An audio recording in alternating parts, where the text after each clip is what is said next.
Hi, everyone.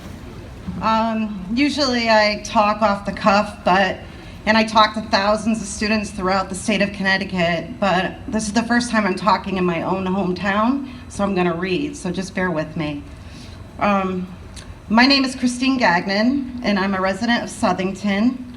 Addiction came into our family September 4th of 2010, the second day of school. You see, my son Mike was a sophomore, a football player, and was set to start as nose guard on the Blue Knights football team.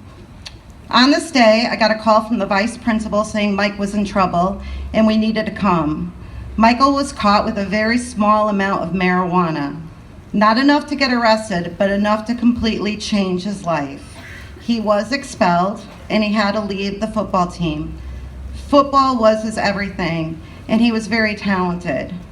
From there, he became clinically depressed, and to deal with that, he continued to experiment with drugs. Mike spent many times in hospitals, mental hospitals, and rehabs. At one rehab in upstate New York, he met a girl from Avon who introduced him to heroin. Once heroin was introduced, it was a game changer. Michael had many times in recovery, but with heroin, it was such a battle, and successful sobriety led to heartbreaking relapses. On July 17, 2017, 15 months ago tomorrow, I went to wake him up from work and he was unresponsive. I administered CPR and Narcan, and my only son, baby boy, was pronounced dead in my home. Mike was sober. He was drug tested that morning. When our family received the medical examiner's report, it showed the only thing in his system were nicotine, caffeine, and fentanyl. His one last time was literal. He leaves behind devastated parents, grandparents, sister, and his baby girl.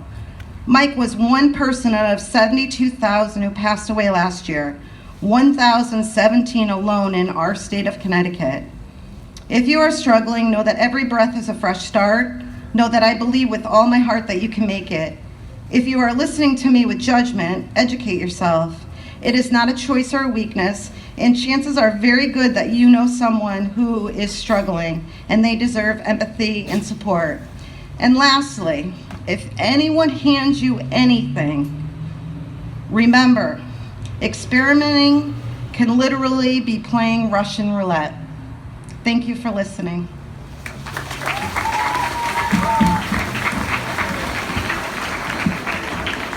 What I say on this stage are words. What Christine shared are facts.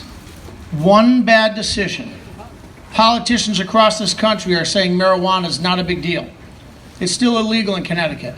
The first time you try it, that gateway drug leads to Michael Gagnon's future, which is a story on this stage. Do not try drugs. Do not try alcohol. There's a reason you wait till you're 21 for that choice. Remember, the promise you make today is about a desire to live. One mistake changes all of that. Thank you.